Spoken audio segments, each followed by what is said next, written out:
gotta testify. Come up in the spot looking extra fly. For the day I die. I'm a 80/20 marketing guy. So if you guys are new to the channel, I do two different types of videos. One is kind of video iterations on my blog posts where I'll go super in depth and I'll have like an outline in my lap, and those can be 10 to 15 minutes long and they'll have outlines and resources. And the drunk Q&A, and guess which one is my favorite to do? Guess which one, brew? Guess which one? I haven't even had a sip yet. You sit on a throne of lies. So, first things first. Drunk Q&A is every week, hopefully, maybe every couple weeks. We'll see if the sponsorship picks up. I debut a new bottle of liquor that I'm trying and reviewing, and I'll also be answering questions, marketing questions that people submit to me via the web, email, my entrepreneur network, Facebook. For this week, we'll be drinking the Aran, or the Aaron. It is 10-year single malt Scotch whiskey. Let's get things started right, shall we? Cheers. That is good. So this week's question comes from my buddy Dan, who is an ACE sales trainer. And he asks, Nate, what is the function of the third email in a Jeff Walker style launch campaign? So Dan, I'm glad you asked. So I should start out by saying that I don't do the launch sequence in exactly the same way that Jeff and Dan Kennedy and folks like Amy Porterfield do. I tend to send a 4-email sequence with a cart closer. And the reason why is I experimented with a bunch of different configurations with my funnel with 80/20 Drummer, my primary business.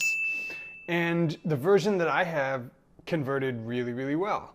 And it was kind of this intuitive thing where I was taking my initial launch when I was building the product with my customers and sending them updates in real time. Like, hey guys, this is what I'm working on this week. This is what the product's gonna include. This is what you asked for. I'll send you the next update. And I took that and I tried to make it into evergreen. And evergreen just means that no matter what time someone gets into your email sequence, they get the same experience as a live launch. That was doing really well. And then I decided to experiment with some of these other sequences like Jeff Walker's. So I ripped out the existing funnel, I put in a Jeff Walker funnel, and as I've said on some podcasts, conversions went through the floor. So I have no doubt that Dan's and Jeff's methods work. I just think that it's niche specific, it's personality specific. And I like to use this analogy of putting a witness on the stand, right? So it's like when you're writing copy. By the way, did I mention these are going to be meandering? This drink, I like it. I know, it's great, right? Another! The regular long form videos are going to have an outline and we're going to go slickly from bullet point to bullet point. The drunk Q&As are not. So when you're writing copy, like you're trying to decide what the most pertinent part of the story is. So right, with some founders, with some entrepreneurs, their personal story really resonates. And that's the hook, right? So my wife has got a paleo food business, and through digging deep and through some of the advice her coaches were giving her, we realized that her hook was not necessarily any kind of pain her customers had, but her personal story. It's like, hey, I can create new recipes practically every week of the year just off the top of my head. Wouldn't you like to know how to do that? But for other people, maybe it's the pain, right? So point being, 80/20 Drummer, I was in a vertical where my audience were buying into my personality. My audience had certain characteristics. So anyway, but I have applied this to different niches since then, and it's worked equally well in all of them. All of this is a roundabout way of saying I'm not trying to disparage Jeff's or Dan's thing. I just have a different thing that works for me. So here is how it goes. Assuming you have a warm email list, people who already know what you're about, they've gotten some intro, they've gotten some nurture, they know what to expect from you, they know the value you provide, they already trust you. So then you're going to alert them to a launch to your product. So it's a 4-email series. Email 1 is hook, right? If it's a sales letter, it's either resonate with the pain or tell them some part of your personal story. But it's about the problem that your product solves. So it's reaching out into the world and saying, hey guys, I recognize that you have this problem, and to let you know, I'm going to describe some specifics of your problem and let you know why I resonate with that. Maybe it's my personal story. Maybe I was there and I solved it successfully. And you know that I wasn't born with it because I used to be the way you are. So that's the sort of thing you're doing in the first email. In the second email, I like to describe the journey people are going to take with your solution, whether that's a SaaS product or a course or you're consulting, and talk about exactly what it consists of.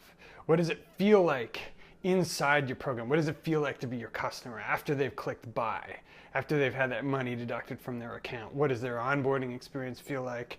What's the user experience like? And then how are they going to be different at the end of that journey from the way they were at the beginning? Excuse me. Okay, and then the third email is the email that Dan asked me about. And so Jeff and a few other people like to do emails 1, 2, 3, and then launch preview and then launch. And what I realized was that, let me put this down. You could actually do Jeff's thing, but if you were running the emails, but then you had the card open during the last couple of those, that seemed to convert better. So your third email is your card open announcement, but it's also giving more value. I really feel like the function of the third email is just to get people to the sales page. So it's like, hey, Jason, here's this product I told you about. You know what problem it solves. You know you can trust me. You know what it's going to feel like on the inside. And now it's open for you for 4 days. Shut up and take my money. Just to summarize, this is the problem it solves. This is what it's going to be like. But to find out more, click here. So that's how you get people onto your sales page, or maybe you have your video sales letter, whatever it is. So the fourth email is the card open reminder. And I've talked about this before, but I feel like this is kind of a wasted opportunity for a lot of people. You don't want to just say reminder card open. And I think the Jeff Walker archetype is, hey, the servers didn't crash. This is from like 99 when like if you had a few thousand users come to your sales page, you'd still plausibly crash a server. Hilarious bit is there are still people who copy and paste that word for word into sales emails. I actually had a dude get offended. I wrote back and I was like, Jeff Walker? And he was like, if you're not interested in buying, then get off my list. I'm like, all right, I was trying to do a game recognized game thing.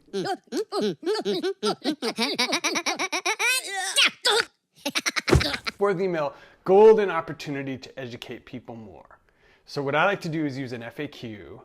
And if you don't have questions coming into you yet, just put yourself in the shoes of your customer and think, what would you want to know about your product? And kind of unpack and go deeper into it. So it can be a value email. Because think about it, if it's just a reminder, people don't have any reason to open it. It's information they already know. But if they feel like they're going to learn something from your email, they'll open it and you're going to get more people clicking back to that sales page. Optional are emails 5 and 6, the 2 days left, 1 day left. I like to send those. And again, extra credit, especially for the 2 days left email, is if you can make that email valuable to open as well. If you look at folks like Derek Halpern and Ramit Sethi, their cart closing reminder emails almost always provide more value. So I think that's kind of the basic outline of the email sequence that's worked for me. And by the way, you guys can take this and implement it right away, and I think it'll provide you value, but obviously the value is in being able to understand your customer's saga, walking a mile in their shoes, understanding what it's like to be them, what doubts do you have, you know, how is it painful for you now, where do you want to be, what would it take to prove to you the product works, etc., etc. So there are a ton of things we can delve into in future videos. Guys, would you like to go deeper? Would you like the exact email sequence that I just described to you? Like I told you how it worked, but you want to see the exact emails I send? Just click on the screen and go to that link and I will send them to you. Just enter your name and your best email address and I will send you the exact emails that 8x'd, hand to God, my earnings in 1 year, and that currently in the Evergreen sequence convert at around 2%. Dudes, it's been real. I'll see you again real soon for another Drunk Q&A. I gotta testify. Come up in the spot looking extra fly. For the day I die, I'ma touch the sky.